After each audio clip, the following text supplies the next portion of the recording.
Donc, rebonjour à tous. Et voyez, ils sont très nombreux pour cette deuxième plénière. Effectivement, pour nous, c'était de parler, de vous présenter ces 5 des 6 approches du programme Imano. Donc, la sixième étant la gouvernance partagée, mais vraiment, j'insiste, on en a retrouvé beaucoup des concepts et des outils dans les autres approches qu'on a pu étudier. Et au début, je parlais beaucoup de 6 approches managériales différentes. Et aujourd'hui, en fait, j'en reviens et je dis c'est 6 portes d'entrée différentes. Mais toutes ces approches, en fait, elles concourent toutes à la question de la qualité de vie au travail, de la relation, de la reconnaissance. Et c'était important pour nous que vous puissiez quand même si c'est 6 portes d'entrée différentes, on s'était dit, nous, au niveau d'Autonome Lab Girontopole, qu'on n'allait pas choisir à la place de ces dirigeants ce qui était mieux pour eux.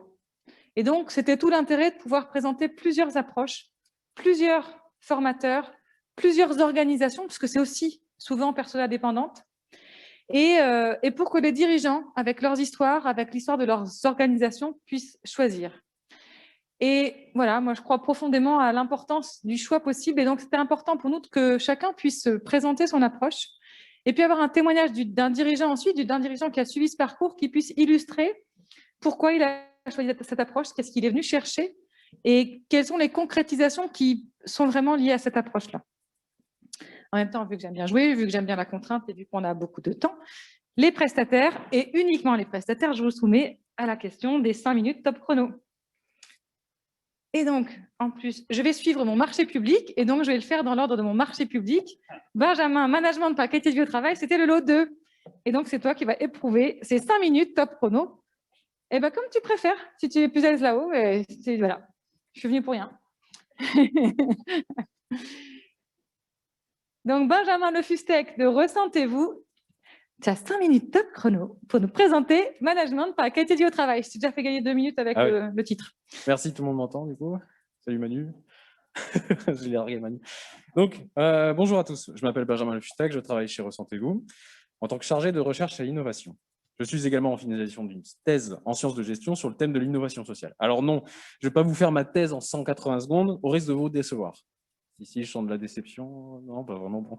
Bon, non, je vais vous raconter une histoire. Cette histoire, c'est celle de l'univers, et plus précisément, celle de notre système solaire. Quel rapport avec le management par la qualité de vie au travail, vous me direz? Eh bien, on va parler d'énergie, de la gravité, du temps, de la relativité et de la vie. En voilà un beau voyage, ça valait le coup de se déplacer à Jean-Jacques. On commence avec le Big Bang, l'explosion primordiale, l'apparition des premiers éléments constitutifs de la matière qui gagnent sur l'antimatière. Tagadaboum boum, comme dirait l'autre. Petit à petit, grâce à la force gravitationnelle, ces éléments s'attirent, s'organisent et s'agglomèrent pour créer des entités plus grandes, des astres de plus en plus complexes, et puis des galaxies. Les galaxies se composent d'une myriade d'astres cosmiques. Les uns sont destructeurs, monstrueusement énergétiques et chaotiques, les trous noirs par exemple, les autres créateurs et bénéfiques, les étoiles à système planétaire notamment. Ces systèmes tournent donc autour d'un soleil, comme le nôtre. Ce soleil confère chaleur, énergie et confort aux planètes qui gravitent autour de lui. Voyez ce soleil comme le moteur de nos planètes à nous, nos organisations. Une organisation se compose d'une multitude d'éléments pesant sur sa stabilité. Ces éléments sont les fondamentaux de sa pérennité, ces briques essentielles qui lui assurent mouvement et croissance, développement et performance. Mais comme l'univers, l'organisation n'est pas stable. Elle est chaotique, anthropique même. Du désordre naît l'ordre et de l'ordre naît le désordre. Des ajustements sont constamment nécessaires. Il s'agit de maintenir l'équilibre relatif qui tient le tout cohérent. De relativité, il est justement question. L'enjeu central ici se situe dans la notion de référentiel. En relativité, les scientifiques utilisent les référentiels inertiels pour calculer les trajectoires et expliquer les distorsions temporelles que deux particules pourraient subir en fonction de leur éloignement, mouvement étant propre avec la formule consacrée c au carré multiplié par dt au carré égale c au carré multiplié par dt au carré moins dx au carré. On est sur du connu, désolé de devoir revenir sur les fondamentaux. Petit hommage discret au passage d'Alexandre Astier, si tu nous entends. Bon, donc dans cette organisation, chaque acteur possède son propre référentiel, sa propre perception du temps et des éléments qui composent le système dans lequel il évolue et qu'il va lui-même influencer par ses actions et ainsi favoriser l'entropie, le désordre pour établir l'ordre, etc., etc. Bref, on n'est pas sorti du sable. En fait, c'est ça la qualité de vie au travail. C'est une perception individuelle marquée par des facteurs externes et collectifs sur lesquels il est important d'agir. On n'est pas plus avancé. Alors comment s'y retrouver? Eh bien, il est important pour une organisation que les individus se repèrent, avec une boussole par exemple, qui va leur donner le nord, magnétique, le sens du travail à réaliser. En gros, pourquoi travaille-t-on? Et ensuite, il faudra mettre en place tout un ensemble de conditions pour que ces personnes puissent réaliser le travail. C'est le comment, conditionné par le contenu de celui-ci. Sens, contenu, conditions de travail. On commence à avoir notre modèle standard de la qualité de vie au travail. Il ne manque plus qu'une chose. Pour que cela fonctionne, il ne s'agit pas de mettre tout cela dans une éprouvette, comme en 5e, vous vous souvenez, de remuer fort et de voir comment ça réagit, et paf, ça fait des chocs à pic. C'est un peu plus subtil que ça. Il manque la force de nos organisations et qui conditionne leur réussite, l'humain. Le PFH même. Je laisserai Emmanuel dire ce que c'est que le PFH. Et ici, c'est la capacité de l'organisation à laisser une place à l'expression sur le sens, le contenu et les conditions de travail qui va faire que tout cela s'emboîte parfaitement. Blaise Pascal disait « Je tiens impossible de connaître les parties sans connaître le tout, non plus que de connaître le tout sans connaître les parties. » Il devait être bien rasé quand il a dit ça. Ce qu'il veut dire, enfin, je n'ai pas la prétention de vouloir m'ériger au niveau du génie, mais on peut comprendre que finalement, une approche par la qualité du travail exige de comprendre à la fois les éléments fondamentaux d'une organisation, que ce soit au niveau micro, l'organisation elle-même au niveau macro, mais surtout, en fait, de cerner les relations qui existent entre ces deux niveaux. Un vaste programme. J'ai bien conscience que tout cela peut paraître encore nébuleux. Voilà, normalement, il y a une vanne, mais c'est pas trop grave. Pas grave, on verra plus tard. On tentera d'en approfondir les notions dans le cadre de l'atelier de cet après-midi. On y tentera des expériences en tenue d'astronaute, explorateur des organisations et du temps. Ça donne envie. Pour conclure, un management par la QVT réussi, c'est celui qui pose la complexité comme un moteur, une énergie, un soleil, qui nourrira par sa chaleur la faculté des uns et des autres à s'épanouir dans un univers instable et chaotique, certes, mais créateur, beau, rayonnant et au potentiel infini. Ça donne le vertige. Mais je donne la parole avec plaisir à Emmanuel, justement, pour illustrer tout ça. Et bon courage. Bravo! À 15 secondes près, c'était 15 secondes d'avance, c'est la classe. Alors après cette présentation assez conceptuelle, on va avoir un témoignage d'Emmanuel Audrey. Je précise juste, le temps que vous digériez déjà ces premiers enseignements, pour vous inviter à bien écouter, puisque le quiz, les puzzles que vous avez à faire, eh bien, vous avez peut-être des éléments de réponse qui sont présentés dans ces approches-là. Et puis, pensez bien que dans le lab des approches à 14 h tout à l'heure, vous pourrez aller expérimenter, donc n'allez pas forcément sur ce que vous connaissez déjà, mais n'hésitez pas à aller aussi explorer des choses que vous ne connaissez pas. Emmanuel, en quelques minutes, raconte-nous pourquoi tu as choisi cette approche-là et qu'est-ce que concrètement ça a donné pour toi. Bonjour à tout le monde. Alors, au niveau du choix de l'approche, on était dans une situation, donc c'était fin 2019, enfin, année 2019, où on a eu plusieurs fusions successives. On a eu 4 fusions en fait entre 2015 et 2019. Un contexte financier très tendu également, puisqu'on était en procédure de sauvegarde. Période également où on a eu un changement de direction. Et donc voilà, donc, tout le contexte faisait qu'il y avait des tensions. Il y avait la communication qui avait disparu, souffrance des équipes, que ce soit au niveau intervenant à domicile, que les responsables de secteur, voilà, au niveau de l'équipe administrative. Et donc, voilà, on a commencé à participer à ce programme. Et c'est vrai qu'on s'est dit, voilà, il faut redonner du sens au travail, il faut redonner une raison d'être. Il faut aussi également pouvoir concilier vie professionnelle, vie personnelle, voilà, de façon à ce qu'on ressente un bien-être. Et donc, voilà, après avoir fait le point avec toutes ces approches-là, on s'est orienté sur la qualité de vie au travail, donc avec Restantez-vous. Alors, dites-nous concrètement, est-ce qu'il y a des premières choses sans déflorer ce que diront tes collègues cet après-midi, mais qu'est-ce qui particulièrement te parle dans cette approche et dans ce que tu as pu voir dans la phase 3 de la formation? Quels sont les éléments clés où tu te dis, mais ça, c'est vraiment pour nous dans la question du management par la qualité de vie au travail? Déjà, dans la phase 3, voilà, ce qu'on a pu retrouver, c'est vraiment tous ces échanges, comme disait Vincent tout à l'heure, cet esprit un petit peu de participatif. Voilà, on est tous ensemble, on participe tous ensemble, on s'aide. Donc, il y a toute cette entraide. Et puis, toute cette approche au niveau de la communication, au niveau… c'est pas évident à décrire, du coup, mais on a tellement vu de choses qu'en 2 lignes, c'est vraiment pas simple. Mais ouais, vraiment, ce qui pouvait, c'est cette bulle d'oxygène en fait qu'on a revue, tout de suite qu'on a trouvé et qu'on a envie d'apporter à l'ensemble de l'équipe au niveau de la structure. Voilà, c'est tout ce que l'on voit en formation, qu'on a envie de déployer après à plus grande échelle, donc pour ramener de la communication et donner l'envie. Voilà, c'est vraiment donner l'envie au personnel de nous suivre dans ce mouvement-là. Et pas de regret d'avoir choisi cette approche-là? Ah, aucun regret. Je le dis parce que j'ai eu des retours que positifs de tout le monde. Alors, Aucun regret, enfin, on s'ennuie pas du tout avec Benjamin.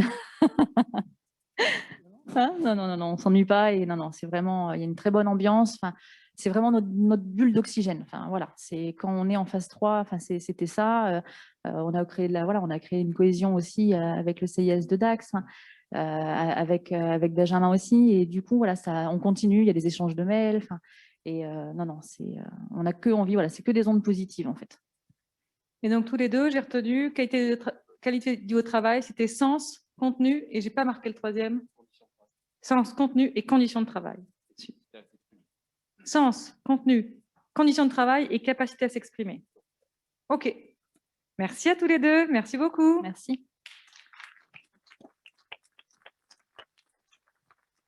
Le lot 3, c'était Montessori dans l'aide à domicile. Tu vas là-bas? Ah, super. Alors, attends, parce que je n'ai pas mis mon timer. Tu sais, je veux voir si tu fais mieux ou pas que le copain, si tu tiens le timing. Oui, mais en même temps, vous êtes deux lots différents. Tu ne peux pas fonctionner comme ça avec moi. Ça ne marche pas. Ce n'est pas les règles du jeu. Je proposais d'être plus court que prévu. Hein, donc, Ah, nickel. Attention, t'es prêt, Guy? Allez, 5 minutes. Bonjour tout le monde. Alors, je m'appelle Guy Le Charpentier. J'ai un prénom de vieux. Hein, c'est peut-être ce qui m'a prédestiné à travailler auprès de personnes âgées. Et puis, je suis là aujourd'hui avec une double casquette. Une casquette de directeur d'une entreprise solidaire d'utilité sociale qui compte aujourd'hui 48 salariés. Et ce sont des professionnels de santé essentiellement qui interviennent auprès de personnes âgées. Et la deuxième casquette, c'est la casquette de formateur Montessori. Autant ma casquette de directeur, je l'ai depuis bientôt 15 ans, et ma casquette de formateur Montessori qui accompagne des organisations, notamment des EHPAD et des services d'aide à domicile, je la porte depuis 7 ans. Alors, je vais vous parler de Maria Montessori. Maria Montessori, vous la connaissez peut-être, mais il y a plus d'un siècle, elle nous a apporté un nouveau regard sur l'enfant, un nouveau regard sur son comportement, mais aussi sur le rôle de l'adulte qui l'accompagne. Maria Montessori n'a pas livré seulement des jeux en bois qui faciliteraient l'apprentissage du calcul, des lettres rugueuses qui faciliteraient l'apprentissage de l'écriture. C'est Nature et Découverte qui s'est chargé de faire ça quelques années plus tard. En revanche, elle nous a légué une philosophie et une approche qui est centrée sur la potentialité de l'enfant. Alors vous vous demandez peut-être pourquoi cette philosophie aurait sa place dans des méthodes managériales ou encore dans l'accompagnement de personnes âgées. Vous vous demandez peut-être également quel rapport il peut y avoir entre l'approche Montessori et un service d'aide à domicile. Eh bien, ce lieu commun, il tient en un seul mot. Ce mot, vous le connaissez, il vous est familier. Il vous est même particulièrement familier parce qu'il permet de financer une partie de vos prestations. Il s'agit du mot autonomie. Alors, l'autonomie, c'est cette capacité d'une personne à subvenir par elle-même à ses propres besoins. Eh bien, l'essence même de l'approche Montessori réside dans cette phrase. Aide-moi à faire seul. Aide-moi à faire seul. Aider un enfant ou une personne âgée à faire seul ne veut pas dire faire à sa place, ni la laisser faire seule, mais bien jouer un rôle d'auxiliaire d'autonomie. Être là, à côté, et accompagner ses choix et cette capacité à subvenir à ses propres besoins. Un regard bienveillant permet une confiance en soi. Cette confiance favorisera un soutien à l'autonomie. Maria Montessori disait que pour permettre cet épanouissement, 3 facteurs étaient à soigner. Le premier, créer une ambiance, un espace favorable au développement. Le second, adopter une posture d'accompagnement sans faire à la place. Toute chose que vous faites à ma place, c'est quelque chose que vous m'enlevez. Et enfin, le troisième, c'est la mise à disposition de matériel adapté qui favorise le développement des capacités. Oui, mais concrètement, au sein d'un SAD, comment ça se traduit, comment ça s'opérationnalise? Alors, Maria Montessori avait pour habitude d'observer avant d'agir. Alors, la première chose à entreprendre, c'est d'observer les activités d'un SAD et la manière dont elles sont présentées. Ensuite, il est important de clarifier la démarche et cette démarche de culture de l'autonomie au sens propre, aider une personne à subvenir à ses propres besoins en l'aidant à faire seul. Et ça, faire en sorte que ce soit compris de toutes les parties prenantes. Alors pour ça, il faut agir à 3 niveaux. Le niveau méta, c'est la philosophie. Cultiver une philosophie visant à aider la personne à faire seule, en sensibilisant l'ensemble des parties prenantes. Les familles, les bénéficiaires, évidemment les professionnels, mais aussi les financeurs, le conseil départemental notamment. Pour ça, il faut clarifier ce qu'est l'autonomie. Une allocation personnalisée d'autonomie doit servir l'autonomie. Voilà pour l'aspect méta, clarifier ce qu'est la philosophie et cette approche Montessori. Le deuxième, si on fait un zoom, c'est comment on accompagne cette approche. Une approche qui est guidée par le repérage et l'accompagnement des potentialités. L'idée n'est pas de devenir expert sur la capacité à repérer telles incapacités, mais l'inverse. Synthétiquement, ça consiste à changer de paire de lunettes pour développer une acuité sur les capacités des personnes plutôt que sur leurs déficits. Ceci est valable du point de vue du manager, vis-à-vis de ses équipes, mais aussi de chaque aide à domicile pour identifier les potentialités des personnes qu'elles accompagnent. Derrière ces troubles, ces déficits prévisibles, se cache toujours un potentiel sur lequel nous pouvons aider la personne à s'exprimer et à se révéler. Identifier les capacités, qu'elles soient cognitives, motrices, sensorielles ou encore sociales, permettent de proposer là un choix d'activités adaptées à partager. J'en ai pour 10 secondes. Enfin, vient la dernière brique, et la dernière brique, je laisserai Anne-Carole illustrer tout ça. Anne-Carole, que j'ai le plaisir d'accompagner à faire seul depuis quelques mois maintenant. C'est cette méthode et ces outils que l'on va mettre en place pour servir cette approche qui aide la personne à faire seule. Donc c'est avec plaisir que je transmets le bâton de parole à Anne-Carole qui illustrera ses propos. Merci à vous. Merci Guy. Effectivement, vous aviez un double challenge à relever qui était à la fois l'approche Montessori pour les professionnels avec les personnes âgées, mais aussi Anne-Carole pour toi en tant que dirigeante avec tes collaborateurs. Oui, donc moi, l'approche Montessori, elle m'a paru intéressante dans le sens où elle amenait une approche innovante à la fois dans la prise en charge du bénéficiaire et dans le mode managérial. Donc, en fait, nous, ce qui nous intéressait, c'était en tant que petite structure, parce que nous ne sommes que 30 salariés, nous sommes habitués à travailler sur des actions innovantes. Aujourd'hui, c'est essentiellement par des programmes de formation. Et là, en fait, la rencontre avec Autonome Lab, ça a été la possibilité de rentrer dans vraiment une véritable transformation managériale. Donc là, nous, cette philosophie qui est comment aider à faire seul, elle nous a permis de travailler donc, du point de vue managérial sur la responsabilisation, la valorisation, l'autonomie des salariés, et du point de vue bénéficiaire, de travailler sur le potentiel, la recherche du potentiel du bénéficiaire, et de considérer le bénéficiaire comme une personne et non pas comme une personne âgée, handicapée ou dépendante. Donc nous, cette approche, ça a permis à nos intervenantes de ne pas regarder seulement l'incapacité des salariés, mais d'aller au-delà et de rechercher toutes les ressources cachées ou perdues des bénéficiaires pour pouvoir travailler avec eux et adapter alors ça peut être des jeux, des situations pour justement pour retrouver cette autonomie chez le bénéficiaire. Donc, c'est un travail, la formation Montessori, ça a été intéressant parce que c'est un travail sur la connaissance de soi et sur la reconnaissance de soi et des autres aussi.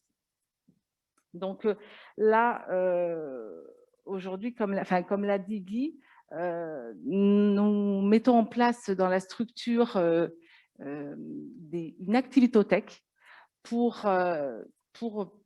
que une activitothèque, c'est en fait comme une bibliothèque de jeux,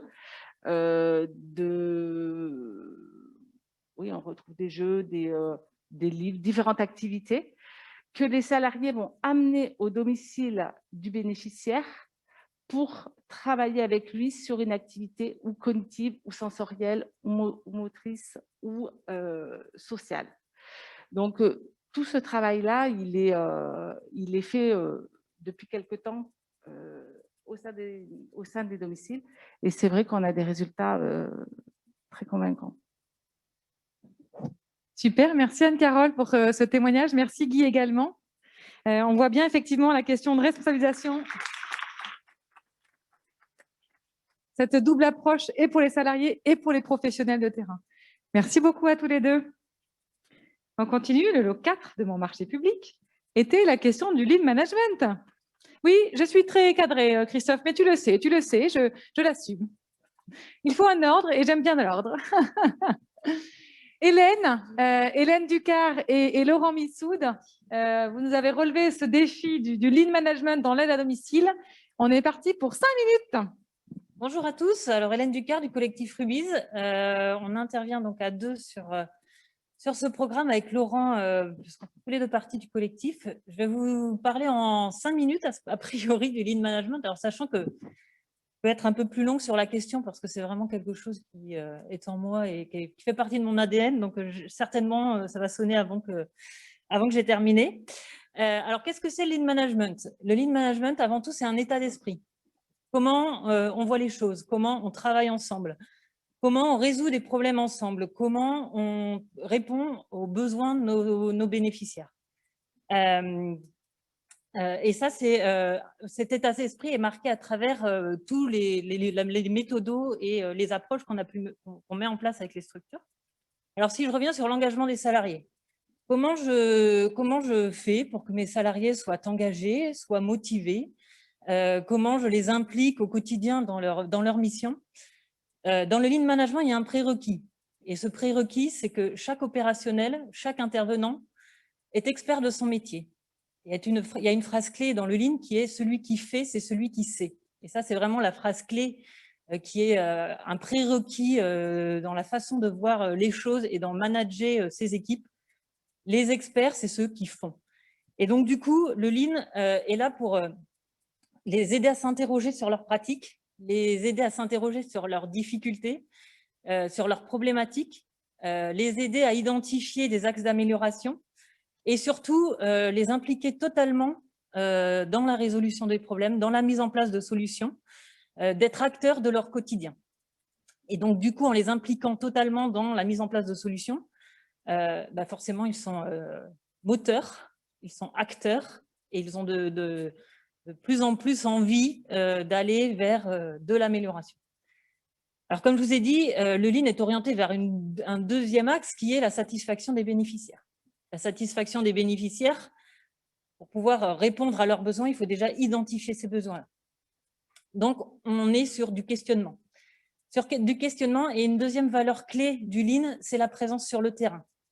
C'est comment je vais au contact de mes bénéficiaires, de mes intervenants sur le terrain et comment, à travers du questionnement, j'identifie leurs problématiques et leurs attentes. Alors, des fois, c'est dans les échanges qu'on peut avoir, ça peut être des petits sujets, petits bouts de ficelle qui dépassent de façon très anodine de la conversation qu'il va falloir réussir à capter, développer cette qualité d'écoute pour identifier leurs attentes et puis y apporter des solutions. Alors, dans les parcours qu'on a menés avec les structures, forcément, on les invite toutes à aller sur le terrain, à la rencontre de leurs bénéficiaires, en les faisant un peu évoluer leur posture par rapport à ce qu'elles avaient l'habitude de faire, et de questionner un peu, alors ça, on le travaille ensemble, d'une autre façon, les bénéficiaires. Alors, la première fois qu'une responsable a été à la rencontre de ses bénéficiaires, elle me dit « Hélène, écoute, on va certainement se reconnaître, mais c'est un peu le monde des bisounours, on nous dit que tout on est bon sur tout, et je n'ai pas forcément entendu beaucoup de choses sur lesquelles on pouvait s'améliorer. » Alors, on a repris les échanges qu'elle avait eus avec les bénéficiaires et on a tiré la ficelle. Et du coup, elle est partie à la rencontre de ses équipes aussi pour les interroger sur la problématique qu'elle avait commencé à identifier à travers ces échanges. Et elle est arrivée à la conclusion que, au final, qu'est-ce qu'une toilette bien faite pour ses équipes? bah, elle avait eu plein de réponses différentes et qu'aujourd'hui, ce n'était pas forcément harmonisé au niveau de sa structure et qu'il y avait un vrai projet sur définir ce qu'une toilette était bien faite pour garantir le même niveau de service et la même réponse aux besoins de ses bénéficiaires. Donc, ça, c'est vraiment un élément fort dans la démarche, hein, c'est l'engagement des salariés et la satisfaction de mes bénéficiaires. Alors, le Lean s'appuie sur de l'amélioration continue. Alors, moi, ce que j'ai l'habitude de dire en formation, c'est que la bonne nouvelle, c'est que vous en avez pris pour perpétuité. C'est-à-dire que l'amélioration continue ne s'arrête jamais et que forcément, il y aura toujours des problèmes, toujours des solutions, des problématiques à résoudre et toujours des solutions à apporter. Et dans le Lean, il y a une deuxième phrase clé que j'aime bien dire, c'est « chouette, j'ai un problème ». Chouette, j'ai la possibilité de m'améliorer. Alors, il y a déjà Clotilde qui me fait un signe, alors il va falloir que je m'active, qui fait je vais avoir la possibilité de m'améliorer et d'apporter des solutions. Alors, dans le Lean, on s'appuie sur des méthodos, sur des outils. Il y a beaucoup, des choses très pratico-pratiques. Sylvie en parlait tout à l'heure. On a un guide qui nous aide à avancer dans la mise en place de cette démarche-là. Alors, sur la résolution de problèmes, oh là là, je suis loin d'avoir fini, vous m'avez mis 3 minutes. Alors, sur la résolution de problèmes, la standardisation des pratiques, le management visuel et bien d'autres choses. Le Lean, aujourd'hui, c'est une méthode qui est centrée sur le besoin des clients, sur la remise en cause permanente, sur l'intelligence collective et bien entendu sur l'élimination des gaspillages. Alors, je vais laisser Aurélie vous présenter ce qu'elle a mis en place dans sa structure et aujourd'hui, ce qu'elle fait, parce que c'est vraiment fantastique. Et puis, je vous attends aussi sur l'atelier de cet après-midi où ce sera un atelier autour des chamallows pour vous faire découvrir le Lean et tout ce qu'on peut identifier comme amélioration en pratiquant cette méthodologie. Merci Hélène, merci.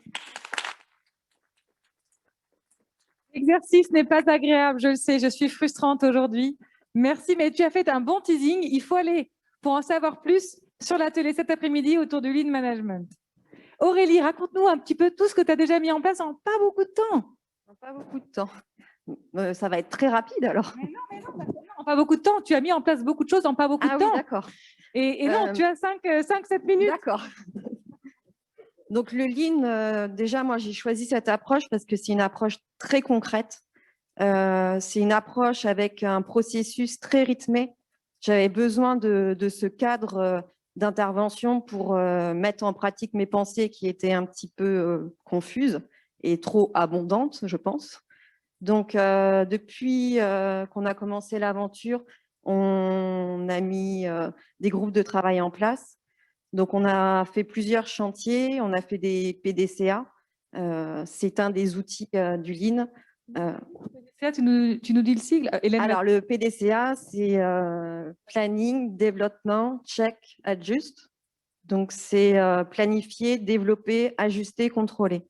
Le Lean demande vraiment une rigueur dans la mise en place de projets qui, cette rigueur aussi, crée un mouvement fédérateur auprès des équipes. On l'a dit depuis le début, on cherche à donner du sens au travail du personnel de terrain, qui sont les sachants, mais aussi les valoriser. Et le Lean, avec tous ces petits chantiers, permet de valoriser chaque petit pas qu'elles font. Donc, on a mis plusieurs PDCA en place chez des bénéficiaires, ce qui a amélioré énormément les pratiques professionnelles. On a atteint des bénéfices clients assez importants. Moi, j'effectue des visites une fois par semaine chez les bénéficiaires où je leur pose 5 questions clés qui me permettent de noter la qualité de service et aussi d'avoir à soulever les petites pépites, des petits problèmes qui n'en sont pas, mais qui sont des pistes de réflexion à faire auprès des équipes. Au niveau des résultats, ce que je peux dire, c'est que j'ai diminué en très peu de temps le taux d'absentéisme dans ma structure. Le nombre d'arrêts maladie a énormément diminué. Les équipes sont beaucoup plus investies. On retrouve cette ambiance, entre guillemets, familiale que j'avais à la création de la structure. Elles sont plus que dans... elles sont pas seulement dans le faire, mais elles sont aussi dans l'analyse de pourquoi elles font et qu'est-ce qu'elles veulent faire aussi avec les bénéficiaires. Voilà. Super, merci beaucoup Aurélie. Alors peut-être que je ne l'ai pas fait pour... Oui, je t'en prie, on peut le faire. Merci beaucoup à toutes les deux. Et je ne l'ai pas fait pour chacune des approches, mais c'est important d'y revenir. Sur management par qualité de vie au travail, on a une association et des 17, et on a le CIS du Grand Axe. Donc, on avait 2 structures qui avaient choisi cette approche-là, de 2 statuts juridiques différents. Sur Montessori, c'était compliqué parce qu'il y en a beaucoup qui avaient envie de faire ce choix-là. D'ailleurs, on voit ceux qui étaient sur management par qualité de vie au travail voulaient aussi du Montessori. On a une association qui a fait ce choix-là. Mais je sais qu'il y en a d'autres qui remettent du Montessori encore un petit peu plus aujourd'hui. Donc, c'est une approche qui va revenir aussi, je pense, de plus en plus. Sur le lean management, on a 3 structures de 3 statuts juridiques différents, donc c'est très intéressant. Une entreprise avec Aurélie, une association, on a entendu tout à l'heure AGAP, et puis on a le CIS du Bazadé, donc 3 structures avec des statuts juridiques différents. Sur l'approche Buurtzorg qu'on va voir, et je vous laisse la parole sur ce dernier entrefait, on a également 3 structures, une association avec APF France Handicap, je vais te laisser la parole tout à l'heure, on a ADN 87, une entreprise, et on a une autre association, La vie à domicile, 33. Voilà. Je vous donne la parole. Vous êtes partis pour 5 minutes, mesdames? Ouais. Alors, par contre, on a des petits accessoires au-delà de nos beaux t-shirts. Ah. Alors, tu peux. Ouais. Alors déjà, nous, on est convaincus au collectif L'Humain d'abord qu'avant de travailler ensemble, il faut se connaître. Alors, ce que je vous propose, c'est de discuter avec votre collègue d'à côté pendant 30 secondes. Ça fait partie du temps, Clotilde, on l'assume. De discuter avec votre collègue, lui demander son prénom. Et Clotilde nous a d'abord dit, quand on... Attendez, avant de discuter, parce que je vais perdre mon temps, là, Clotilde, stop le chrono. Du coup, avant de discuter, de se dire, Clotilde, elle vous a demandé ce matin un petit peu votre météo du jour, comment vous allez? Et bien, pour continuer, qu'est-ce qui ferait, ça marche aussi pour vous en binôme ou en trinôme en fonction du nombre, c'est de discuter avec votre collègue d'à côté, déjà vous lui demandez son prénom, et qu'est-ce qui ferait que sa journée serait ensoleillée aujourd'hui? Pourquoi il passerait une bonne journée? Ce serait quoi que ce soit ensoleillé aujourd'hui? Allez-y, discutez avec vos collègues. Alors, ce qui est ensoleillé, c'est si on ressort en connaissant mieux les problématiques de structure des aides domicile et voilà, comment on peut créer des outils pour les accompagner et les aider à mieux vivre leur métier et à faire mieux vivre leur métier aux auxiliaires et aux intervenants. Voilà, parce que Clotilde, elle est en train de discuter, elle ne gère plus le chrono. Non, c'est bon, merci. Eh bien, je vous propose de continuer les échanges ce midi après ensemble. Donc, vos journées seront ensoleillées parce que... Oui? Je reprends, merci. Alors, Aurélie. Alors, juste pour vous parler de l'approche Buurtzorg, moi j'ai envie de vous parler aussi du collectif L'Humain d'abord. On reprend, on a des super pouvoirs. Donc, voilà, celui de reprendre l'énergie. Merci. Donc, pour vous parler de l'approche Buurtzorg, j'ai envie de vous parler aussi du collectif, parce que des fois, on dit « ouais, mais Buurtzorg, déjà, c'est difficile à prononcer ». Une organisation hollandaise qui s'est créée en 2007 et qui est effectivement source d'inspiration énorme pour nous. Mais il y a un collectif en France, dans le secteur de l'aide à domicile aussi, qui fait le choix de réinventer les organisations. Et juste pour vous parler un peu de nous, donc Karine Aurélie, alors vous voyez la chaise sur laquelle est assise Karine, pour moi, c'est le système organisationnel des SAD. Alors, il ne faut pas être anglophone, hein, c'est les SAD, la BAD, les MAD, maintien à domicile, enfin, ça fait un peu peur. Nous, on a envie de mettre de la joie dans le secteur. Et donc, voilà, et on a été assises, donc, comme Karine l'est, sur le système organisationnel, puisqu'on a travaillé pendant 10 ans à l'ADMR de Loire-Atlantique. Et on a été cadre de proximité, on était collègues. Et en 2017, et vous allez voir le magnifique pas de côté de Karine, on a fait un pas de côté et on s'est dit, tiens, si on regardait finalement le secteur dans lequel on était assise et mal assise, avec beaucoup de souffrance, on n'était pas les seuls à être mal assis sur cette chaise. Et en fait, on s'est rendu compte en l'observant, je vais vite, que finalement, bah oui, la chaise, elle avait peut-être un problème. C'est pour ça qu'on était un peu bancal dans cette organisation. Et finalement, on s'est dit, bah, pourquoi personne ne veut venir s'asseoir? Je ne comprends pas. Bah, en fait, quand on observe, on se dit, ouais, c'est vrai que ça ne donne pas hyper envie. Donc, on a du mal à recruter, ouais, ce qui est un peu étonnant, enfin, pas finalement très étonnant. Donc, on a rencontré des dirigeants et des dirigeantes très inspirantes qui ont dit, vous savez quoi, déjà, on va remettre la chaise droite et puis on va relever un peu la tête dans le secteur et on a envie de rallumer un peu les étoiles. Parce que déjà, est-ce qu'on est bien dans nos structures pour pouvoir avoir envie d'en attirer d'autres, des talents? Donc, voilà. Et puis, du coup... Oui, pardon. Donc, Karine, quand elle était responsable de secteur à la DMR, elle devait aussi gérer quoi?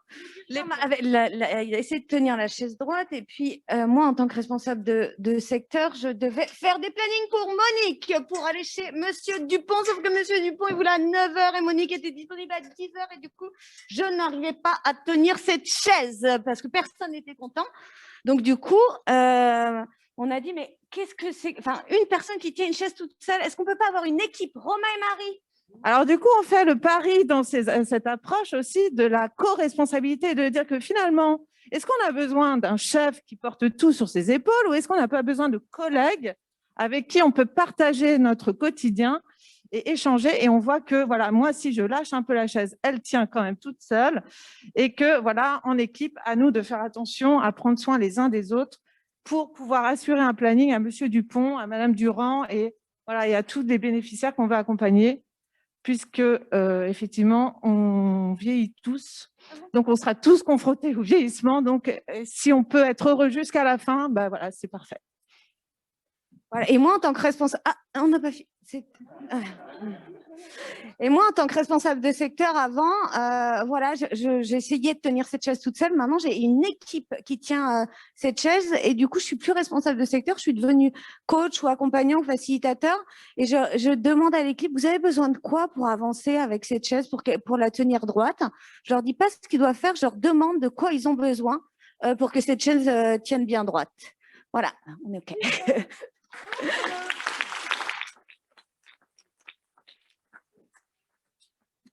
Merci à tous les quatre d'avoir présenté l'approche Buurtzorg de manière animée.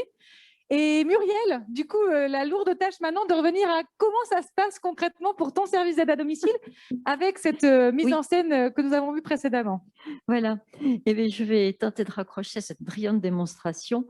Et donc, moi, je gère ce qu'on appelle un pôle de services pour adultes à domicile qui comprend divers services. Et dans ce pôle pour adultes, cette co-construction, cette co-responsabilité, cette communication, cette écoute, elle existe à des niveaux très variables en fonction des services. Et au SPASAD, et plus particulièrement au SAD, c'est quelque chose qui faisait cruellement défaut dans l'organisation telle qu'elle était avant que l'on s'engage dans cette transformation.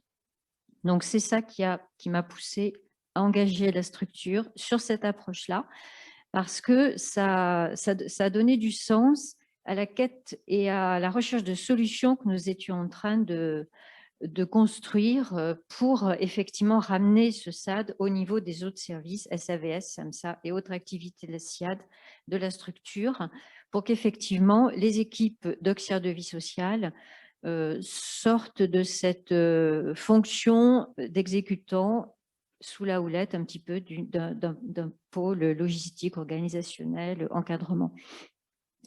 Donc, on s'est engagé pleinement à tous les niveaux de l'organisation. Et c'est cette approche globale aussi qui a trouvé sens, déjà par rapport aux petits pas que l'on avait pu faire dans la structure et qui du coup, a pris de plus en plus de sens et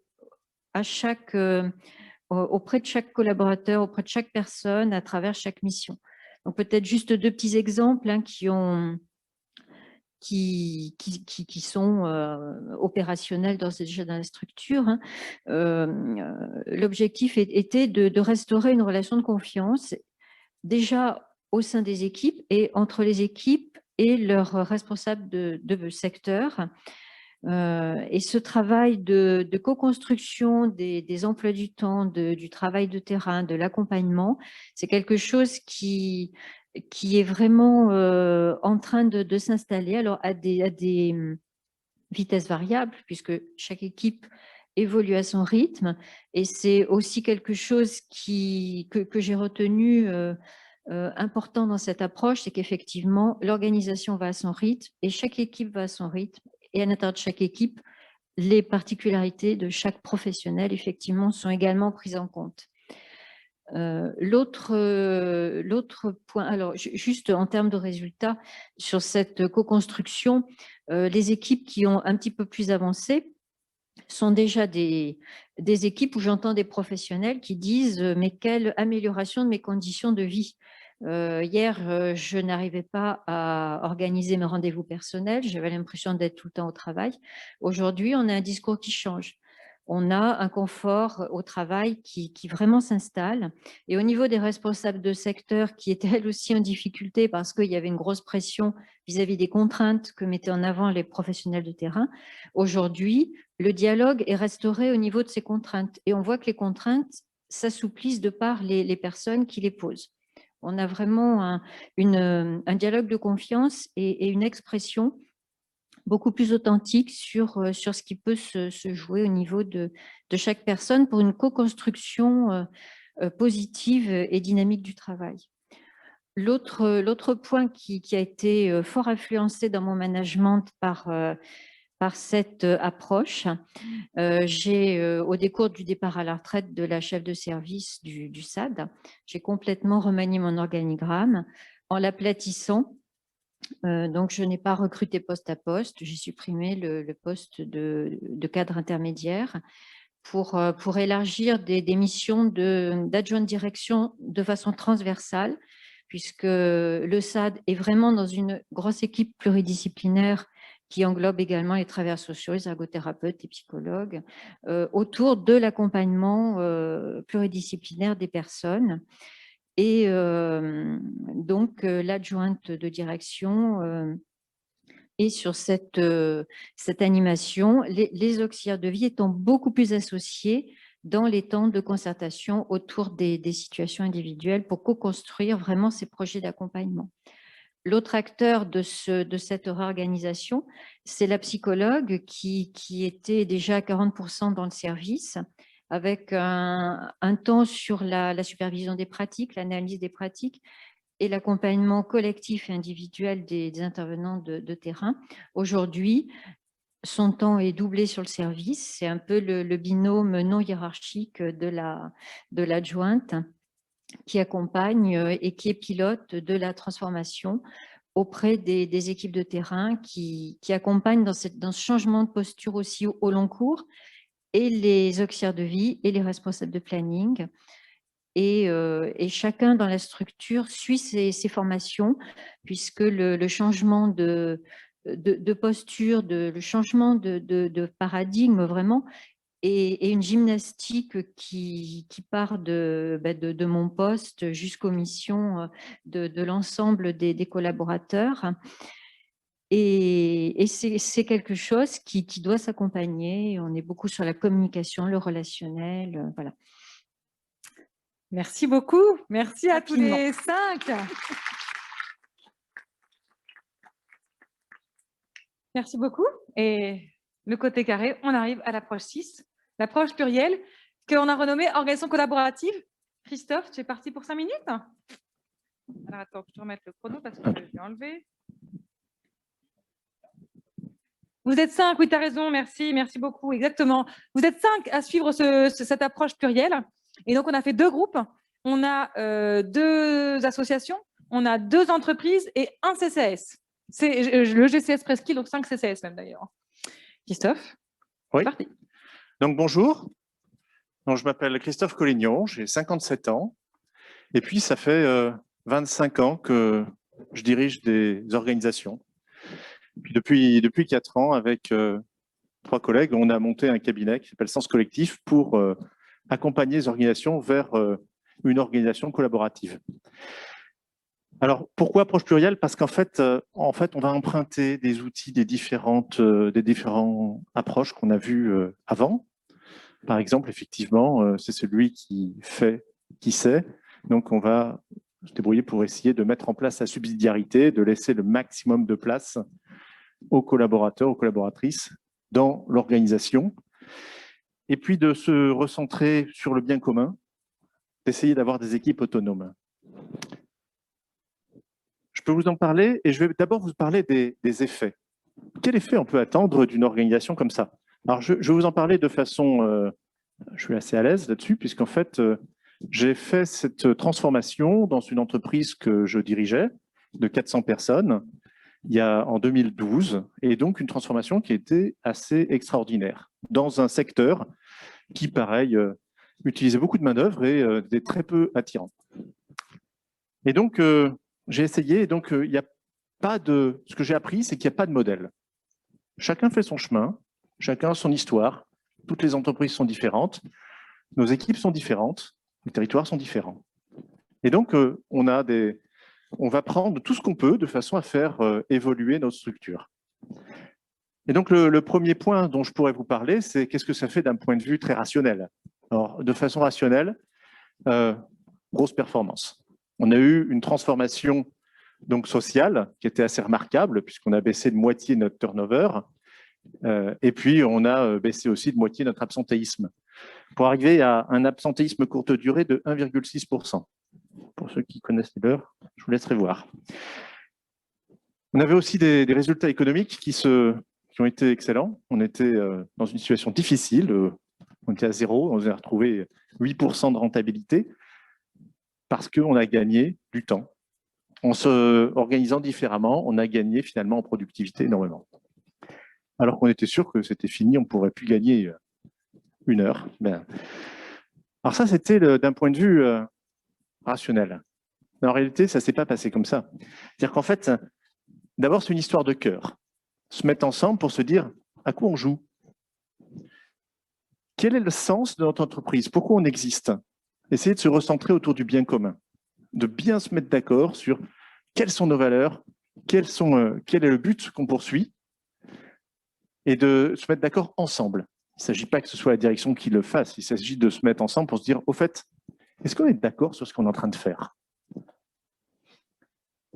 On va faire aussi un cadre de confiance, un cadre dans lequel les uns et les autres vont pouvoir essayer d'autres façons de faire. Et donc, ça va permettre d'avoir une organisation dans laquelle on arrête d'avoir une vision déficitaire des autres, en imaginant que chacun puisse essayer, à son poste, de faire des choses qui soient plus utiles pour le bien commun. Du bon sens. Essayer de retrouver du bon sens en laissant le maximum de place à chacun. Et puis, ceci va générer du plaisir au travail.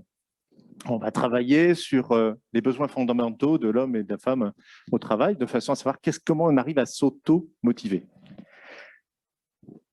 Une fois qu'on a atteint ça, finalement, c'est de la fierté qu'on obtient et de l'attractivité. L'entreprise n'est plus la même. Tout d'un coup, on a des personnes qui veulent nous rejoindre. On en a moins qui nous quittent, et on en a plus qui veulent venir. Et puis, le troisième point, ça serait la mise en action. Il n'y a pas que du cœur, il y a aussi des actions. Et donc, en fait, qu'est-ce qu'on peut attendre d'une organisation collaborative? La première chose, c'est l'adaptabilité. Que chacun puisse se dire, ouais, je sais que si on veut bouger, c'est à moi de bouger. C'est vrai pour la direction, c'est vrai pour l'ensemble des collaborateurs, c'est vrai pour l'encadrement. Et donc, on va voir apparaître de la prise d'initiative, des décisions partagées. Et puis, au fur et à mesure, chacun fait son chemin à son rythme. C'est long. J'ai oublié de vous dire, ça prend plusieurs années. Donc, on démarre ensemble. Et après, bien évidemment, moi, mon but, c'est de vous donner toutes les clés pour pouvoir y aller. Parce qu'on ne transforme pas une organisation du jour au lendemain comme ça. C'est bon et c'est le chemin qui est intéressant. C'est-à-dire qu'en fait, c'est tout ce qu'on va pouvoir faire ensemble qui fait qu'on va plus se regarder de la même manière. Et donc, cet alignement, à la fois du rationnel, de l'émotionnel et de l'action, va permettre d'avoir une organisation hors du commun. Et donc, voilà, une organisation qui réussit et qui donne envie. Et je vais laisser la place à Stéphane pour voir quel est son point de vue.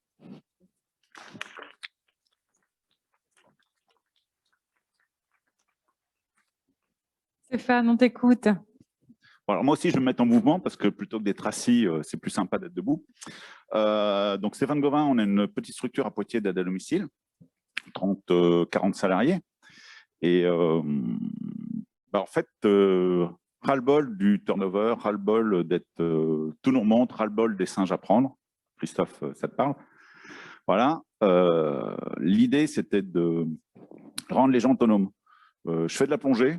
Et en fait, en plongée, on est tous autonomes. On est individuels, mais on est tous ensemble, autonomes et ensemble. Et les gens sont capables, en fait, de faire par eux-mêmes.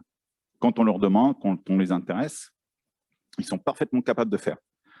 Donc, là, la formation m'a parfaitement résonné avec ce que je pensais, ce que je ressentais.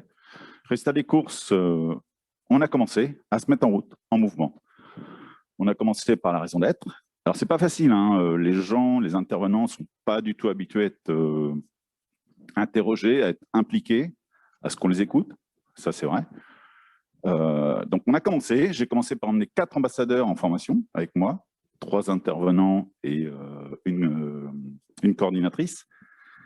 Ils ont commencé à faire le relais sur le terrain. Et les résultats commencent petit à petit à se mettre en place, assez rapidement d'ailleurs. En l'occurrence, les gens, ils ont besoin. Ils arrêtent de nous appeler systématiquement, mais ils s'organisent entre eux. Typiquement, ça va vous parler, la gestion des clés dans l'aide à domicile. C'est un enfer. Là, résultat des courses, ils se gèrent entre eux. C'est leur souci. Ce n'est pas le souci des coordinatrices, ce n'est pas le souci de la planification. Un autre exemple qui est arrivé vendredi matin, là, en l'occurrence, c'est le fils d'une dame chez qui on intervient m'interroge pour rajouter du matériel. Tout simplement parce que sa maman est perd en autonomie. Et là, en l'occurrence, qu'est-ce que j'ai fait? J'organise une réunion avec des auxiliaires de vie. C'est elles qui interviennent, c'est elles qui connaissent le matériel, c'est elles qui connaissent les besoins des personnes. Et donc, on a fait une réunion entre le fils, une auxiliaire de vie et moi. Je suis simplement le support, j'organise. Et il y a eu un échange et ils sont tombés d'accord. Après, ça va les intéresser, ça les intéresse. Là, j'en ai une qui m'a encore interviewé quand c'est vendredi soir, en demandant, oui, je pourrais m'intéresser à la planification. Bah oui, tu peux faire la planification, moment ou tu es capable de t'organiser, tu peux faire. Ah oui, ça m'intéresse. Une autre va t'intéresser par le recrutement. Ok, tu viens sur un recrutement et tu participes. Elles sont capables, ils sont capables. Donc, ça se met en place, ça a demandé beaucoup de temps, clairement, parce qu'on va changer les mentalités. Et en fait, moi, l'objectif, c'est que je sois le support, simplement. Simplement le support. Ne peut rien avoir à faire. Ça serait le rêve, effectivement. Mais ça, ça va être compliqué. Mais au moins, le support. Simplement, on leur apporte un cadre, on leur apporte ce qu'elles ont besoin. Point barre. Le reste, elles savent faire, elles le font pour leur bien, le bien de leurs collègues et le bien des personnes que l'on aide. Voilà, c'est tout ce que j'avais à dire.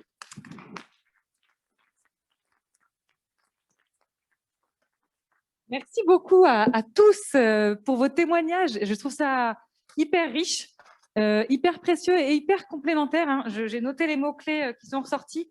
Je vous les liste quand même parce que je trouve qu'ils sont très forts. Vous avez globalement tous parlé de la question de la confiance, de l'écoute et du dialogue restauré et des capacités de s'exprimer, de la question de la satisfaction et du sens au travail, de la question de la reconnaissance, du faire ensemble, de la question du respect du rythme de chacun et des particularités de chacun. La notion de co-construction est revenue, l'amélioration continue de la qualité de vie et les capacités de chacun. Et moi, je trouve ça vraiment très, très riche d'avoir vos retours. Merci beaucoup. On va se donner 15 minutes de questions. N'hésitez pas, ils sont tous les 10, 11, 12 avec ceux qui sont dans la salle pour répondre à vos questions. On peut prendre quelques questions en distanciel, si vous pouvez ensuite nous les lire éventuellement. Mais voilà, n'hésitez pas à poser des questions. La première question étant compliquée, n'hésitez pas. Et voilà.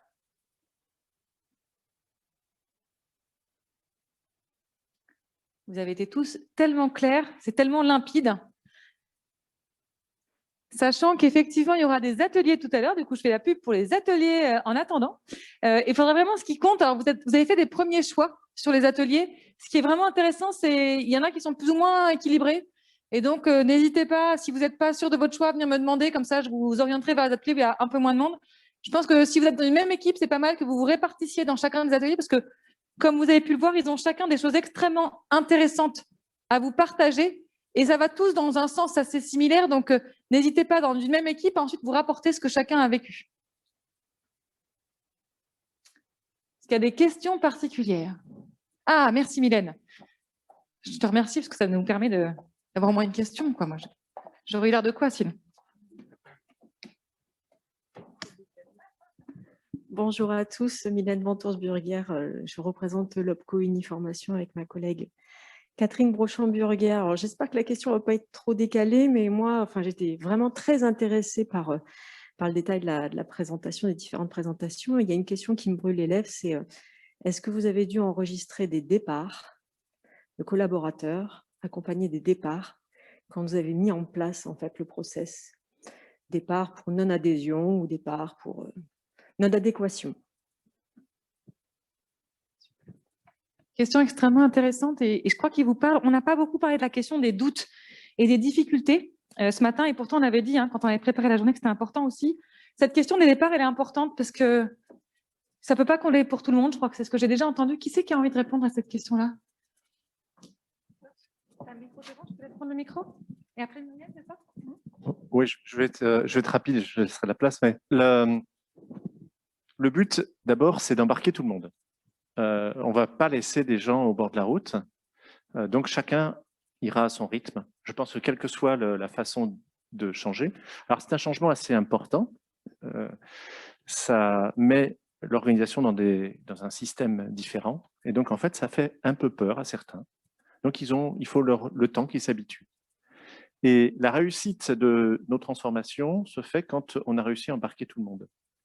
Et je peux vous assurer que c'est rare. Alors, ça fait longtemps que j'accompagne des boîtes maintenant, et puis j'en ai vu une cinquantaine avec les accompagnements. C'est assez rare, les gens qui s'en vont. Et ils étaient déjà sur le départ. Ou alors, c'est des gens qui veulent garder un petit pouvoir et donc qui n'ont pas envie que les uns et les autres puissent exprimer leurs compétences. Merci Christophe. Oui, moi je voulais juste dire, aujourd'hui, on n'a pas de départ en lien avec cette transformation.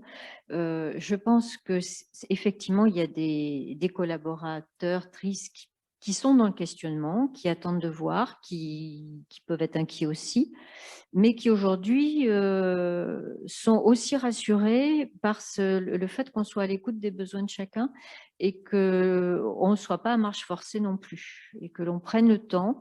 C'est des démarches qui sont pas simples à mettre en place et qui nécessitent effectivement de se donner le temps que l'on est capable de gérer en interne dans chaque organisation. Est-ce qu'il y a d'autres retours, d'autres témoignages? Ouais. En lien effectivement avec un peu ce qu'on a voulu représenter par la chaise, il ne faut pas se le cacher, le planning, en fait, c'est la bête noire dans les organisations de l'aide à domicile. Donc forcément, quand on dit aux équipes d'auxiliaires de vie, alors le planning, maintenant, c'est vous qui allez le faire, forcément que ça interroge. Donc, il y a vraiment un côté pédagogique aussi de dire, effectivement, le planning, il ne peut pas être porté par une personne, en tous les cas, et ça questionne le fait qu'il soit porté par une personne dans des bureaux, et c'est se dire, voilà, comment est-ce que on va le travailler ensemble, en équipe, et cette charge, un peu ce qu'on a voulu représenter avec la chaise, c'est on ne jette pas quelque chose qui est complexe aux intervenants de terrain, mais c'est bien de se dire, finalement, cette notion d'équipe, elle va nous aider aussi à être dans cette co-responsabilité, dans l'engagement aussi de tous au service du collectif. Et tout ça, je pense qu'il faut vraiment l'expliquer, parce que c'est vrai que si on dit, alors le recrutement, maintenant, ça va être vous, tout de suite, on pose la question de la charge mentale. Et ça, effectivement, ça peut mettre aussi des équipes un peu en retrait en se disant, oh, moi, j'attends de voir, parce que ça me fait peur. La responsable de secteur, elle est limite en burn-out, et c'est nous qui allons récupérer ces tâches. Donc voilà, ça, je pense qu'il faut vraiment l'expliquer. Et puis, il faut prendre du temps pour vraiment répondre aux questions, bien écouter, et puis vraiment lever les peurs. Merci Aurélie. Alors, il y a un élément sur lequel on intervient pas mal, c'est la courbe du changement, puisque, vous l'avez vu, on vous a fait rêver tout à l'heure, ou pas d'ailleurs, je ne sais rien, mais en tout cas, on a mis en forme un discours, on a pitché sur un temps, on nous a donné envie. La réalité, c'est que sur ces formations, il y a cette phase où on donne envie aux organisations de s'engager dans du changement. Ce qu'on soigne particulièrement, c'est de se dire, OK, il y a l'envie. Par contre, il y a une espèce de dépression assez forte dans l'accompagnement du changement au départ, entre ce qu'on souhaite, ce qu'on désire, et ce qui se met au travail au début, et toutes les réticences et les freins qu'on peut observer. Et du coup, le conseil qu'on peut donner, c'est de se dire, plutôt que de changer les carburateurs de vos moteurs et faire des moteurs ultra puissants parce que vous avez des gens qui sont des vraies pépites et hyper motivés, intéressez-vous plutôt au frein à main qui est tendu, là. Et ces professionnels qui ont les deux mains sur le frein à main, ils disent non, non, non, on n'y va pas pour telle raison. Parce qu'ils ont certainement d'excellentes raisons de ne pas vouloir y aller. Et il vaut mieux s'évertuer à agir sur ce frein à main plutôt que sur la puissance du moteur, puisque la puissance du moteur, elle viendra ensuite. Alors là-dessus, je pense qu'il y a effectivement un peu une période de dépression qu'il faut savoir accompagner, il faut en avoir conscience, accompagner un changement de fond. Vous avez parlé de planning, on parle de nouveaux services, on parle de nouvelles visions du métier. C'est pas rien tout ça, c'est amener un changement de paradigme, ce terme que je n'avais pas dans mon vocabulaire il y a encore 3 ans, a surgi comme ça, et je pense que je ne suis pas le seul. Mais en tout cas, comment on accompagne ce changement réel dans le fond? Et ça, il faut avoir conscience que c'est dur. Et là-dessus, sans vendre du rêve, hein, là, on ne sait pas dire peut-être faites ça, vous allez voir, Montessori, c'est génial, ça va envoyer du lourd tout de suite, ça va partir tout de suite, tout le monde va être fan et tout le monde va comprendre tout de suite. Non, tout le monde ne va pas comprendre tout de suite. Non, les clients, les familles ne vont pas comprendre tout de suite. Elles vont dire, moi, je paye pour tel service, ça n'a rien à voir. Moi, je ne vous demande pas votre avis, je vous demande de faire. Et c'est ça qu'il faut accompagner. Et je pense que ça, là-dessus, on parle. Bon, c'était une question de l'OPCO, donc je pense que vous vous intéressiez aux salariés, mais je pense qu'il y a aussi, parmi les bénéficiaires et les familles, des réticences. Et peut-être qu'on peut perdre aussi des bénéficiaires en changeant et en clarifiant sa raison d'être. Et on peut aussi en avoir de nouveaux. Voilà. Merci. Oui. Oui, moi, ce que je voudrais dire, c'est que nous, on a choisi de faire le groupe de travail, de le constituer essentiellement d'intervenants. Et du coup, le projet, il est porté et construit pierre à pierre par les intervenants. Donc, ensuite, au niveau de la dissémination du projet, il va être fait par les intervenants. Et du coup, je pense que la transmission, elle ne se fait pas de la même façon parce que chaque intervenant connaît les difficultés du terrain, sait aussi ce que va apporter le changement et du coup, c'est mieux compris au sein de l'équipe. Donc, je trouve que d'initier le projet et de le faire porter par des gens du terrain, eh bien, je trouve que l'ascension est encore meilleure en fait. Alors, on a 4 questions en ligne qu'on va écouter. Alors, on a une question de, je ne vois pas très bien le nom en entier, de Stéphane, pardon pour la suite. Pouvez-vous repréciser les différentes phases du programme IMANO et quelles sont les suites? Pour y répondre. Du coup, rapidement, les 4 phases, c'était une première phase de sensibilisation à 6 approches managériales différentes. Donc, on en a reparlé des 6 approches. La deuxième phase, c'était un diagnostic de maturité pour étudier l'écart entre le projet porté par le dirigeant et les pratiques en cours au sein et perçues par les équipes de terrain. La formation phase 3, c'est la formation qui vient de s'achever où il y a eu chaque dirigeant et chaque équipe a choisi quelle approche avait le plus de sens pour lui. Et donc, c'est formé entre 6 à 8 jours de formation à l'approche de son choix avec 4-5 collaborateurs, mais en rencontrant d'autres services d'aide à domicile qui avaient choisi la même approche. Et la phase 4, c'est 1 jour par mois pendant 10 mois de formation chez eux, en interne, donc avec toutes les équipes. Et nous, en parallèle, on a la communauté IMANO qu'on anime et qui permet de se retrouver. Alors, une question de Jérôme MSAD. Les encadrants intermédiaires n'ont-ils pas vécu ces changements comme une perte d'intérêt, de pouvoir pour leur poste? N'y a-t-il pas de difficultés de leur part à reconnaître que les AAD puissent assumer certaines missions leur incombant jusqu'à présent? Qui c'est qui veut répondre à cette question de l'impact pour les encadrants intermédiaires? Ouais, et ben Cathy, tiens.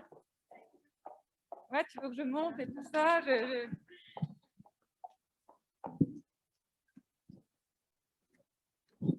Merci. Moi, je vais répondre à cette question, puis à la question aussi. Donc, effectivement, les encadrants intermédiaires, alors nous, dans la méthode qu'on a choisie, c'est la méthode Burzorg.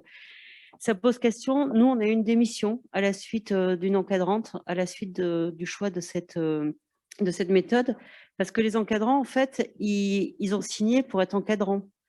Ils ont, à la base, quand on les a recrutés, avant qu'on se transforme, ils ont signé pour être encadrants. Donc, du coup, ils ne sont plus encadrants. On leur dit maintenant, vous allez être facilitateur, vous allez faciliter la vie des auxiliaires de vie, mais plus leur trouver des solutions ou leur faire leur planning ou les diriger. Donc, effectivement, il faut se former, il faut expliquer. Et pour amener tout le monde avec soi, il faut vraiment que les encadrants aient une formation et la formation qu'il y a bien derrière, sinon c'est voué à l'échec. Moi, ce que j'ai remarqué, c'est que c'est plus difficile aux encadrants de se transformer qu'aux auxiliaires de vie. Les auxiliaires de vie, ça se passe beaucoup plus facilement, en fait, parce que c'est ceux qui savent, elles savent, connaissent leur planning, elles savent faire. Les encadrants, c'est plus difficile. Merci Cathy. Qui c'est qui veut apporter une réponse ici sur l'impact que ça peut avoir sur les encadrants intermédiaires? Et un micro sur la table.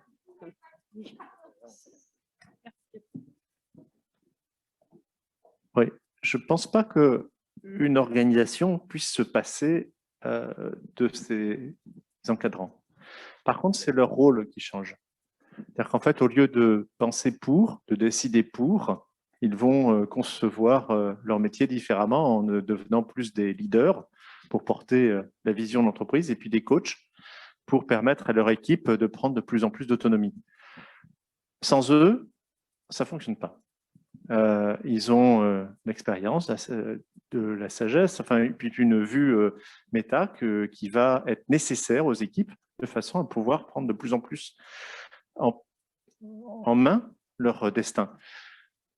Mais je peux vous dire aussi que des encadrants qui n'ont plus à gérer tous les ennuis de planning, des encadrants qui pourraient se concentrer sur des choses importantes pour servir les bénéficiaires et qui laisseraient l'ensemble des équipes gérer les petits soucis du quotidien, ça permet de faire beaucoup mieux son boulot et c'est beaucoup plus intéressant. Merci Christophe. Une dernière intervention parce qu'après on a encore 2 questions, c'est ça Julia?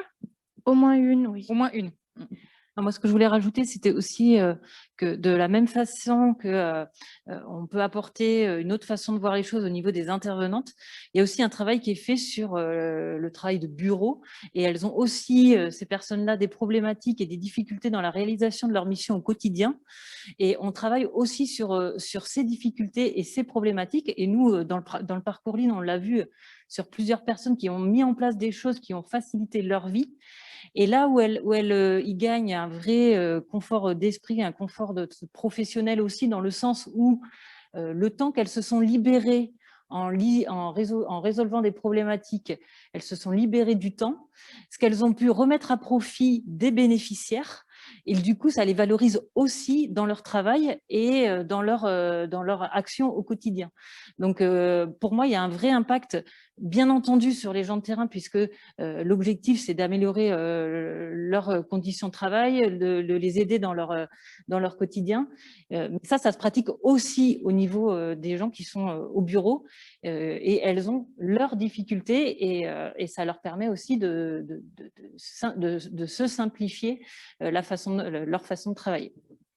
Et là-dessus, du coup, pour répondre à la question, Jérôme, je t'invite à aller à l'atelier à 15 h des encadrants intermédiaires qui vont partager leurs ressentis et à 16 h des encadrants intermédiaires vont partager les premières réalisations.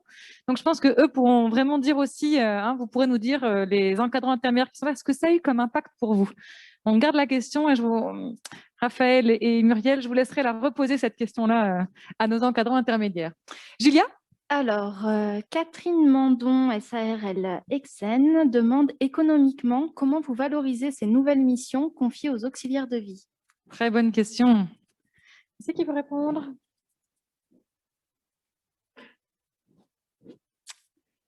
C'est une bonne question.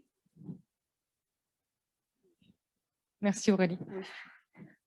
Tout bêtement, moi, quand elles viennent au bureau, je leur donne des heures de bureau. Elles sont payées sur des temps de travail. Ça leur permet aussi de sortir vraiment du quotidien. Nous, pour que ça soit plus pratique, on fait ça sur les temps de repas du midi. Donc, il y a un temps de concertation où elles travaillent et un temps de convivialité où elles vont partager le repas ensemble. Bien sûr, elles sont rémunérées sur ce temps et ça les sort vraiment du quotidien. Voilà. Merci Aurélie, c'est effectivement une diversification de l'activité. Est-ce que tu peux passer le micro à Stéphane et Benjamin? Il en reste encore une, Julia? Oui, une question. Super. Il y a 2 réponses et après je te repasse la main. Stéphane Ok, et Benjamin. alors effectivement, de toute façon, c'est forcément du temps de travail. Alors la difficulté dans l'organisation, c'est de libérer les auxiliaires de vie de leurs interventions pour faire du temps administratif ou du temps de réunion. Mais c'est forcément du temps de travail. Ouais, c'était très court, merci Stéphane. Non, mais je reviendrai sur ce que je disais tout à l'heure, c'est-à-dire que c'est une question de temps vécu en fait. C'est-à-dire que le temps, il est déjà imparti. C'est-à-dire qu'il y a beaucoup de choses qui sont déjà données en fait. C'est aussi d'analyser finalement ce qu'on fait dans ce temps-là en fait. C'est-à-dire que on prend l'exemple d'une personne qui rentre à domicile chez quelqu'un, se disant bon, je vais rentrer pour réaliser un acte technique, je vais rentrer pour faire une toilette, par exemple. Cette personne, si elle rentre chez le domicile de la personne en se disant ben, je vais aller rentrer pour vivre un moment avec cette personne, ça change tout le paradigme justement de ce qu'on se posait. Et donc finalement, quand on parle identité organisationnelle, on parle management, structure, organisation, c'est souvent ça, mais on oublie un élément essentiel qui est la question de la culture. Et le mot culture, en fait, est très important à mettre d'abord au travail. Et donc c'est ce qu'on se disait tout à l'heure avec Vincent aussi, c'est la question du à tout prix. Et je dirais que pour les personnes qui sont, qu'elles soient intervenants à domicile, responsables de secteur, etc., même dirigeants, le à tout prix poserait la question du sacrifice, en fait. Et finalement, le sacrifice, c'est jamais très bon, parce que le sacrifice, c'est un peu se perdre, c'est quand même mourir parfois. Donc, en fait, la fatigue, elle vient aussi de là. En fait. C'est la capacité à se dire que non, mais il faut que je me sacrifie à tout prix, il faut que je travaille à tout prix, il faut que tout le monde soit satisfait, mais quel est le niveau de satisfaction et quelle est la culture qu'on attend, en fait. Donc, c'est vraiment toutes ces questions-là de temps, etc. Merci pour vos retours. Dernière question, Julia. Alors, Angèle Poirier, alors c'est une question 3 en 1. Quel volume d'heures cela représente-t-il pour les équipes? Comment le comptabilisez-vous? Comment ces nouvelles responsabilités sont-elles valorisées en termes de primes en plus du temps passé? Cela représente-t-il une amélioration de la qualité, mais avec un coût supplémentaire? Voilà, plusieurs questions. 3 questions en une, effectivement, merci. Qui c'est qui a envie de répondre à cette question, effectivement, du temps passé? Alors, si je le reformule, combien de temps, finalement, passé dans cet équilibre temps sur le quotidien, temps au bureau? On a vu, effectivement, que le temps était financé au travers, et ça permet aussi une diversification de l'activité, et comme tu l'évoquais, en termes de réduction aussi de la charge physique que ça peut être, en variant, finalement, ces temps de travail. Et quel impact en termes d'amélioration de la qualité avec ce coût supplémentaire? Est-ce que c'est un coût supplémentaire, finalement, aujourd'hui, le fait de fonctionner avec ces modes de fonctionnement différents? Oui, le micro, hop. Merci Stéphane. Je pense que c'est un pari à lancer au départ, c'est un coût. Après, le coût, il est vite rentabilisé puisqu'on va passer du temps à travailler ensemble sur des problèmes du quotidien qui sont gérés par des responsables de secteur. La responsable de secteur va mettre 1 heure à gérer un problème chez un bénéficiaire qui va se multiplier chez tous les bénéficiaires. Le Lean, ça apporte une réponse, on cherche le problème de base. Si on résout le problème à la base, il ne va plus se reproduire. Donc oui, c'est un coût au départ, mais c'est vite rentabilisé. Et on diminue l'absentéisme. Donc du fait de diminuer l'absentéisme, il y a moins de turnover, il y a moins de recrutement à faire, il y a moins de départ de l'entreprise. Donc oui, c'est un coût au départ, mais je pense que c'est très, très vite rentabilisé. Ouais. De toute façon, c'était aussi l'objet de l'atelier innovation managériale et impact économique. Donc, on réabordera ces questions tout à l'heure. Est-ce que dans la salle, il y avait une dernière question? Allez, Constance. Oui, c'est une question plutôt pour les structures qui accompagnent et qui l'ont fait déjà dans des secteurs d'activité qui n'ont rien à voir. Est-ce que pour ce que vous en avez vu pour l'instant, il y a des choses qui sont particulières au champ du domicile, qui sont ou des points de force ou des points de vigilance, ou est-ce qu'il y a des choses qui vous ont surprise, ou est-ce que finalement le process de transformation il ressemble à d'autres choses que vous avez vu ailleurs? Quel ressenti vous avez spécifiquement sur le secteur? Alors ça marche moins pour Burzorg, mais pour les démarches qui ont été développées dans les champs qui n'ont rien à voir. Moi, je veux bien répondre.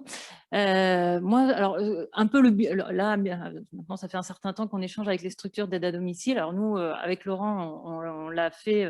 Moi, je fais 15 ans que je fais du Lean, donc des transformations, j'en ai fait un certain nombre, pas du tout dans le secteur d'aide à domicile.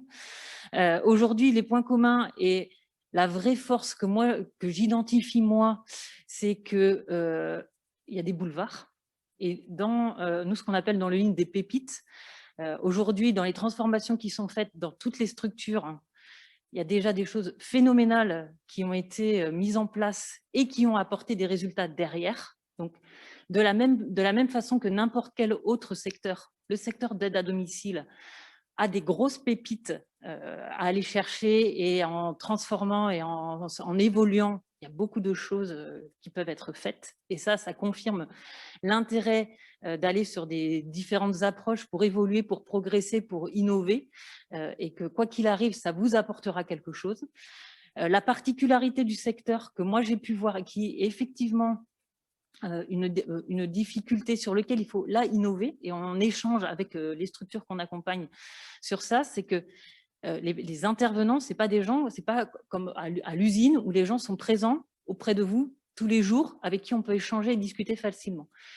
C'est des gens qui sont habitués à travailler en totale autonomie, qui peuvent être 1 semaine, 2 semaines sans passer voire échanger avec les gens du bureau, à réfléchir sur des problématiques, à être au courant de ce qui se passe dans la structure.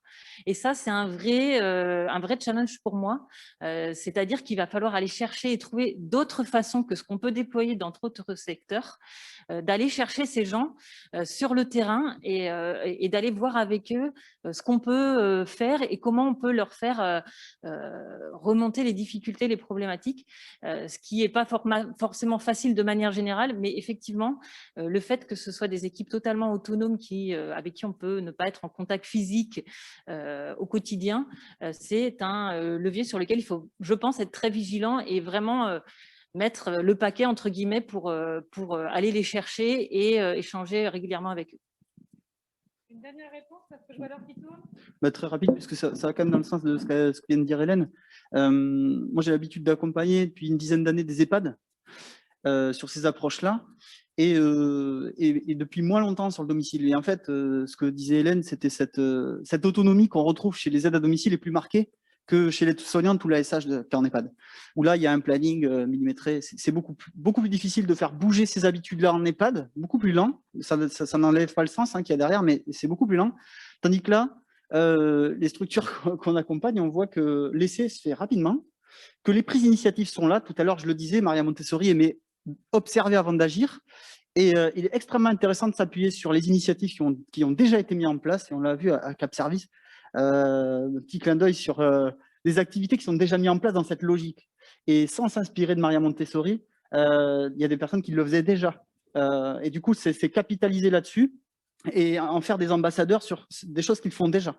Donc là-dessus, je pense que la différence entre SAD et EHPAD, elle réside dans le fait que la résistance au changement est moins forte, du fait qu'ils ont déjà cette capacité à travailler en autonomie. Il est 12h25 et j'ai déjà 10 minutes de retard et j'aime pas ça, j'aime pas ne pas tenir me dé. Alors, je vais être obligée d'arrêter ici. Et s'il y a d'autres questions, j'essaierai d'y répondre par la suite. On va les garder et j'y répondrai. Il y a les ateliers cet après-midi.